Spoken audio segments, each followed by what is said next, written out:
Bueno, 12 y 11, tercera hora de sol, hemos pasado a mediodía. Tengo muchas ganas de escuchar y de hablar en esta sección que comienza ahora.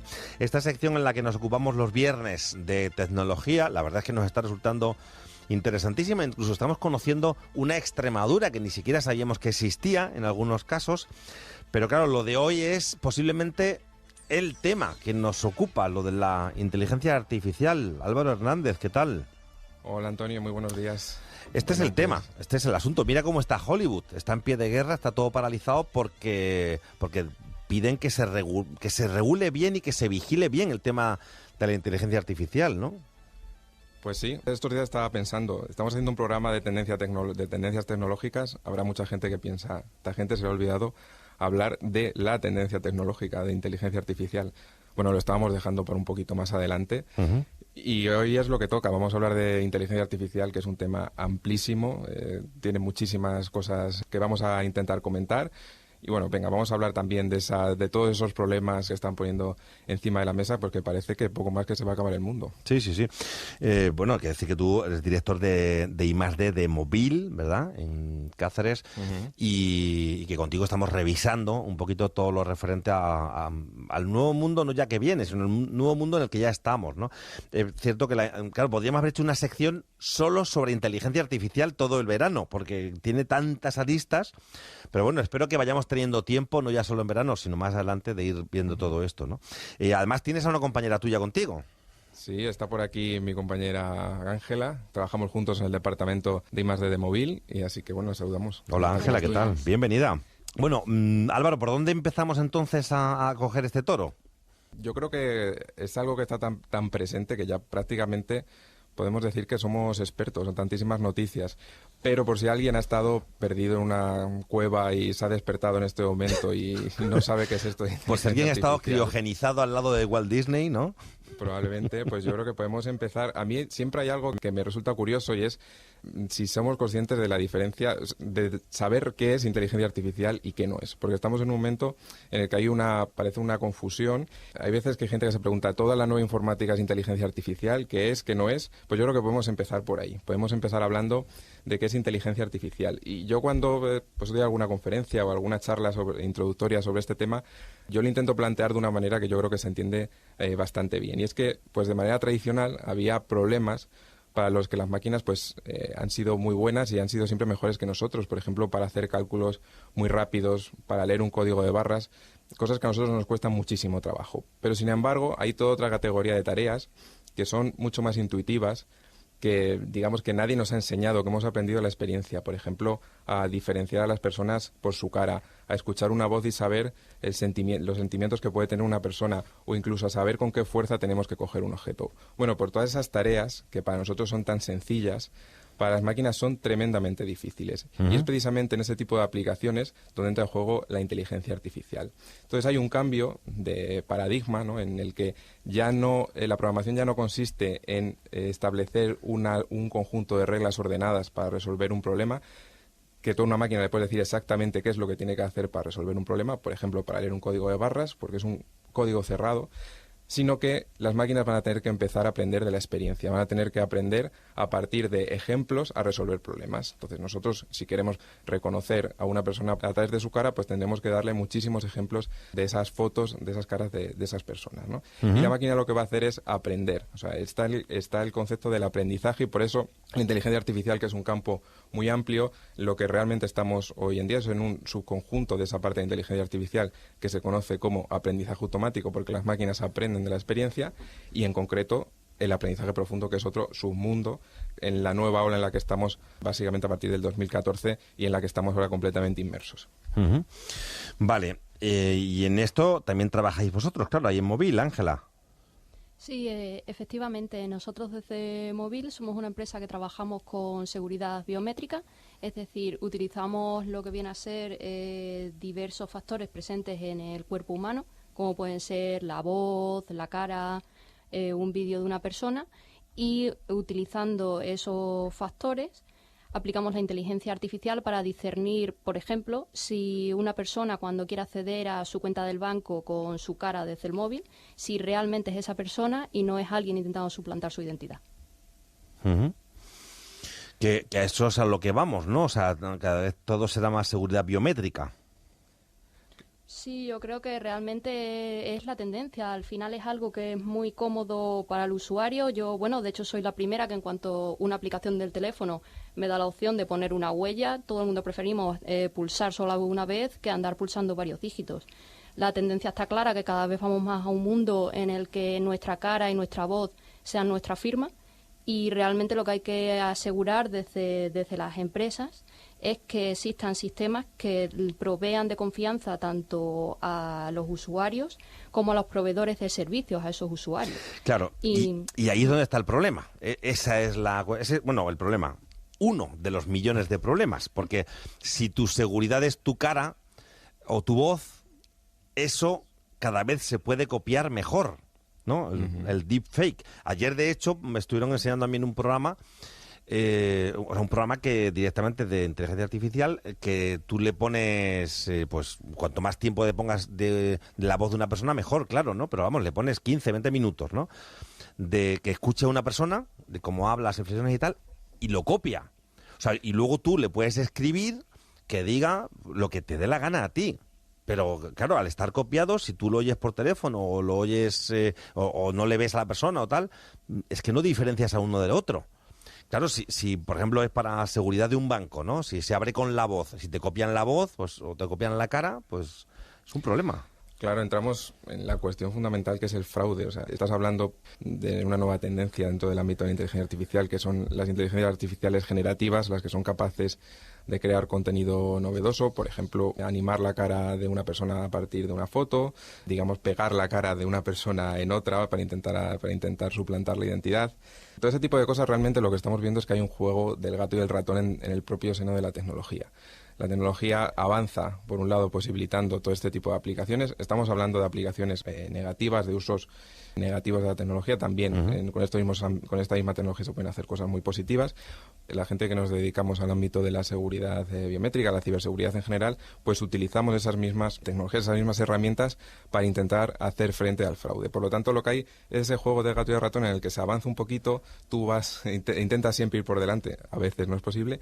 Has hablado de los deepfake, que es algo bastante importante. En Móvil, que trabajamos mucho con biometría facial, pues nos preocupa mucho la cuestión de los deepfake y estamos además trabajando bastante últimamente en ellos. Ángela, en concreto, pues es bastante experta en todo lo que tiene que ver con el deepfake y sin duda pues es uno de nuestros grandes focos. A ver, Ángela, cuéntanos. Me gustaría destacar lo que dice Álvaro, que esto es un arma de doble filo. Cada vez los fraudes son más sofisticados y cada vez es más fácil, entre comillas, suplantar la identidad de una persona, es más accesible a cualquiera, pero también avanzan los sistemas de detección. Al final, la inteligencia artificial es una herramienta y esa herramienta se puede aplicar tanto para el fraude como para la detección del mismo. Así que realmente no estamos entrando en un escenario donde estemos totalmente desprotegidos y de pronto no vayamos a poder diferenciar ya qué voz es real, ni qué cara es real, ni de lejos. O sea que claro, como entramos en un territorio desconocido, y quizás por eso es por lo que estamos ahí lanzando tantas alarmas y siendo un poco catastrofistas, ¿no? Porque nos vemos un poco perdidos. Claro, estamos entrando en un mundo que por un lado va muy rápido, por otro lado supone un cambio muy radical de nuestra vida. Y es como cuando entras en un bosque, ¿no? O sea, estamos entrando en un bosque muy deprisa, muy oscuro y vamos apartando las hojas y las ramas de los árboles, pues como si fueras montando una moto, ¿no? A esa velocidad, ¿no? Pues sí, la verdad es que sí. Además, en esto hay algo interesante. Hay alguna reflexión que hemos escuchado hace poco de determinada gente que piensa que es verdad que en los últimos tiempos se ha hecho una campaña, no para crear miedo, pero sí de lo que comentabas al principio. No ha habido determinadas voces que han intentado pues lanzar una especie de mensaje apocalíptico, decir hay que parar máquinas porque estamos yendo hacia un punto en el que la propia inteligencia artificial pues puede llegar a ser peligrosa para el propio ser humano, ¿no? Digamos, recogiendo toda esta tradición que también viene de la ciencia ficción en el mundo occidental, de esa idea de que las máquinas en un momento dado pues van a tomar el poder y nos van a subyugar. Bueno, pues hay gente que lo que está poniendo sobre la mesa es que ese tipo de pronunciamientos, ¿no?, tan extremos pues pueden ser también una cortina de humo que desde determinados sectores, determinadas grandes empresas tecnológicas se está lanzando para que realmente pongamos ahí el foco en este tipo de situaciones extremas, que realmente estamos muy lejos de ellas, para desviar la atención sobre otro tipo de aplicaciones que puede tener la propia inteligencia artificial, que no son estas tan vistosas, sí, pero que sí que pueden tener unos efectos negativos y que ya a día de hoy pues en algunos lugares se está viendo, ¿no? Y por eso hay dos patas. Por una parte tenemos la pata de la parte técnica, la parte tecnológica, de la gente que se dedica a trabajar desde ese ámbito, y también tenemos el ámbito de la regulación, ¿no? Y de cómo, por ejemplo, estamos viendo que en Europa, que siempre suele estar a la cabeza en temas regulatorios, pues está en trámite de finalizarse una nueva, la primera Ley Europea de Inteligencia Artificial, que lo que busca pues realmente va a ser eso, regular los usos, hacer un análisis del riesgo de los usos, y que haya determinadas aplicaciones, determinados escenarios en los que se aplica inteligencia artificial que estén, incluso algunos de ellos, prohibidos, y otros, en todo caso, observados y controlados. Ya veo. Y tú insistes también en que tenemos que diferenciar bien qué es y qué no es inteligencia artificial, ¿no? Uh-huh. Claro, por lo que comentábamos al principio, no todo es inteligencia artificial. Hay veces que yo creo que se sobreestima las capacidades actuales. Seguimos en un momento en el que, aunque ha habido grandes avances, los problemas de fondo siguen siendo un poco los mismos. Fundamentalmente, que las inteligencias artificiales actuales pues son muy buenas resolviendo problemas concretos, problemas acotados, pero encuentran muchas dificultades todavía a día de hoy en afrontar problemas más complejos, ¿no? En los que haya que tener no solamente realizar una tarea más o menos mecánica, sino, por ejemplo, pues tener un conocimiento del contexto, relacionar conocimientos de diferentes ámbitos. Bueno, esa parte, que es lo que realmente podría dar paso a lo que se conoce como una inteligencia artificial general, algo parecido a la inteligencia humana, realmente todavía está lejana. Lo que tenemos son aplicaciones a día de hoy concretas, cada vez más potentes, pero todavía acotadas a determinadas actividades. Vale. Si Ramón López de Mántaras, uno de los padres de la inteligencia artificial en España, nos lo dijo hace un tiempo que hablamos con él, nos decía eso mismo, ¿no? No nos flipemos no lo decía con estas palabras, pero bueno, venía a decir eso, ¿no?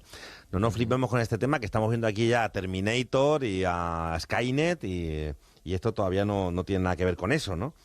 No es tanto. No es tanto. Claro. No es tanto todavía. Vale. Hollywood ha hecho mucho daño. Yo realmente creo que un gran antídoto contra el miedo es aprender. O sea, realmente cualquier persona que comience a hacer algún curso de inteligencia artificial, aunque fuese relativamente divulgativo, sin entrar en un aspecto técnico, creo que enseguida se llevaría una gran decepción. O sea, no es magia. Esto no es magia. Al final son una serie de reglas matemáticas a un nivel muy complejo, muy combinado, que son capaces de inferir soluciones que para nosotros no son tan fáciles de encontrar, y que es mucho más sencillo encontrarlas así que escribiendo una serie de reglas. Sí, está claro, Ángela, pero es que al final la historia del ser humano, y desde luego por supuesto que el cine y la literatura lo muestran muy bien, pero es que la propia historia del ser humano nos ha mostrado que cuando tenemos un gran poder, sí, hacemos cosas muy buenas, pero hay muchas veces que mucha gente lo utiliza de forma muy negativa. O sea, está claro que con las inteligencias artificiales potentes podemos hacer muchos mejores medicamentos mucho más rápido y podremos hacer muchas cosas maravillosas, ¿no? Pero estamos tan acostumbrados a las distopías, ¿no? Al decir, es que como alguien que tenga muy mala idea coja todo este poder, lo va a utilizar mal, ¿no? Bueno, eso es así. De todas formas, Antonio, también es interesante que esta visión que, como dices, distópica, que viene influenciada por la cultura y, bueno, por la propia historia, Álvaro. O sea, cuando alguien ha tenido mucho poder, sí, ha querido demostrarle ese poder a los demás. Y ha querido, eso pues ahora, mira, si tengo mucho poder y soy mejor que tú, pues voy a ver si te convierto en mi siervo, ¿no? Claro, pero esa visión, por ejemplo, de las máquinas, lo que iba a comentar es que también es una visión bastante occidental. Y bueno, ya que estamos aquí con Ángela, que a Ángela además le gusta, ¿no? Tiene mucho interés también en el mundo asiático. Por ejemplo, allí tiene una forma de entender, probablemente movidos por estas religiones asiáticas que tienen este principio animista, no tienen una relación con lo que puede ser una máquina inteligente, con la propia inteligencia artificial tan negativa, ¿no? Hay una relación, digamos, más amistosa, y pues muchos de los miedos que nosotros podemos tener, que muchos de los que dices evidentemente son ciertos, y por eso comentamos que también ahí está la regulación que tiene que cumplir su papel, pues también tienen un cierto carácter cultural y occidental por lo que ha sido nuestra tradición, ¿no?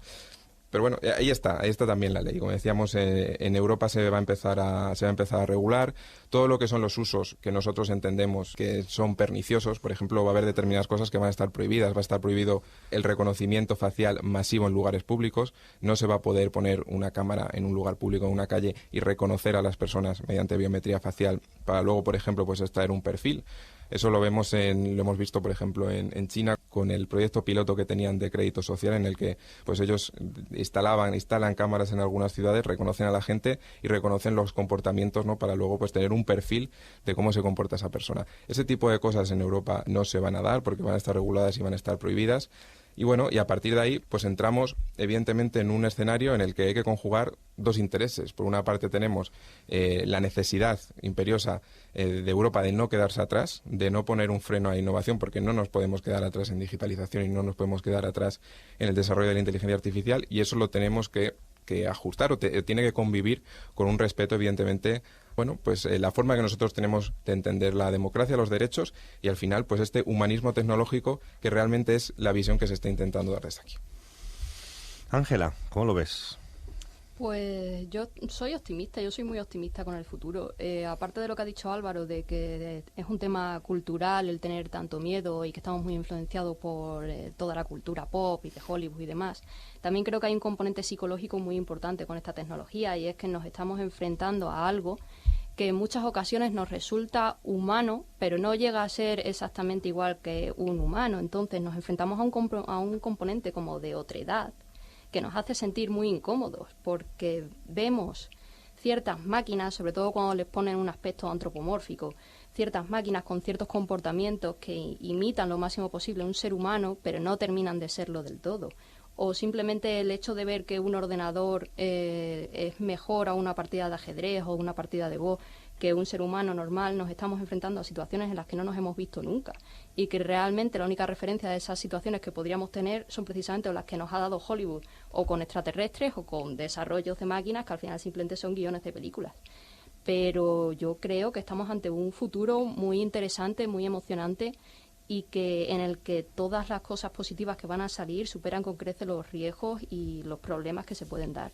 Desde luego una regulación es necesaria, se está en camino, y también hay muchos organismos, tanto a nivel de cada continente como a nivel mundial, en los que se está impulsando lo que decía Álvaro, un movimiento humanista, una visión humanista de la tecnología, en la que el usuario sea el centro y que la tecnología esté puesta al servicio del usuario, no para explotarlo, sino que simplemente para facilitar su vida. Uh-huh. Obviamente todo esto suena muy utópico, hay que estar presentes, hay que luchar, tal y como están haciendo ahora con las huelgas de Hollywood, para evitar ciertos usos que son indebidos, pero yo creo que el mensaje es positivo y que estamos viviendo una época que históricamente en el futuro, cuando se estudie, va a ser muy interesante. O sea, estamos viviendo lo que es el inicio de lo que va a ser tecnológicamente el mundo en las próximas décadas. Uh-huh. Álvaro, también nos destacabas que hay inteligencias artificiales que están hechas en Extremadura y que se utilizan en el mundo entero para identificar clientes, ¿no? Claro, la tecnología de Móvil pues es una empresa ya con 14 años de historia en Extremadura, que además que nace de una manera muy curiosa, porque nace a través de un concurso de Google en lo que fue la primera versión de Android, cuando todavía Android no había salido al mercado. O sea, es uh-huh. innovación en estado puro, y en ese momento, bueno, lo que se hace es buscar un sustituto a las contraseñas a través de llevar el reconocimiento biométrico al móvil. Y a partir de ahí, pues empezó a construir la historia de la empresa, que llega hasta el día de hoy, en el que efectivamente trabajamos con estas aplicaciones de la inteligencia artificial en el campo de la seguridad biométrica, con una presencia comercial en casi 50 países, y que bueno, que además el año pasado pues tuvimos la circunstancia de que la empresa se incorporó en el grupo Indra, que como bueno, la mayoría de la gente sabe, pues es una empresa multinacional, la empresa tecnológica más importante de España, y bueno, pues en ese ámbito nos estamos ahora mismo moviendo, llevando esa seguridad biométrica pues a un pasito más allá, y desde luego con ejemplos países de todo el mundo. Uh-huh. Bueno, la verdad es que esa es una parte que nos gusta muchísimo, dentro de lo mucho que nos gusta esta sección, Álvaro de Verano, el ver cómo hay mucha gente trabajando aquí en cuestiones que son vanguardia tecnológica del momento, ¿no? Totalmente. Y que no solamente desde el mundo de la empresa, que también, no solamente nosotros, hay muchas otras empresas que trabajan, que incorporan inteligencia artificial a sus procesos. De hecho, cuando hemos estado hablando estos días, hemos ido viendo esas pinceladas, ¿no? De cómo la inteligencia artificial llegaba al campo, con esto de los drones, de cómo llegaba el coche autónomo. Hay una línea que une realmente todas las secciones que hemos estado haciendo este verano y que vamos a hacer, que es precisamente la inteligencia artificial, cómo va entrando, ¿no?, en cada una de estas industrias, en cada una de estas aplicaciones. Por lo tanto, hay muchísima gente trabajando en ello, desde la industria, por supuesto también desde la universidad, donde también se lleva a cabo un trabajo muy importante en el ámbito académico. Y bueno, estamos en ello, desde luego. Bueno, pues esa es una buena cosa. Y esto, desde luego, habrá que seguir mirándolo y habrá que seguir, en fin, pendiente de cómo evoluciona, porque lo que sí está claro es que esto está por todos lados. O sea, que esto cada vez tiene más presencia en todos sitios, ¿no? Y que además eso va a modificar todo nuestro mundo. Pues sí, eso yo creo que Ángela lo ha resumido muy bien. Estamos en un momento, yo creo que tenemos grandes expectativas por delante y bueno, pues con el compromiso de trabajar, de hacerlo bien y realmente, pues eso, que nos quedemos con toda la parte positiva y que trabajemos por todo aquello negativo, pues tenga el mínimo efecto posible. Espero que en este rato hayamos lanzado un mensaje un poco tranquilizador y que la gente lo vea con otros ojos. Sí, tengo que decir que sí, y que desde luego es verdad que siempre pensamos en todo lo malo que puede pasar, posiblemente porque venimos ya escaldados desde el punto de vista histórico, ¿no? Quiero decir que cuando hay alguien que tiene, pues eso, mucho poder, pues al final acaba utilizándolo, ¿no? Pero bueno, vamos a... No siempre acaba teniendo esa gran responsabilidad. No, como decía Spiderman, ¿verdad? Sí. Oye, Álvaro, Ángela, muchísimas gracias por la charla, muy interesante. Muy bien. Muchas Un gracias. saludo, buen fin de Nos vemos semana. la semana que viene. Hasta luego. Hasta luego.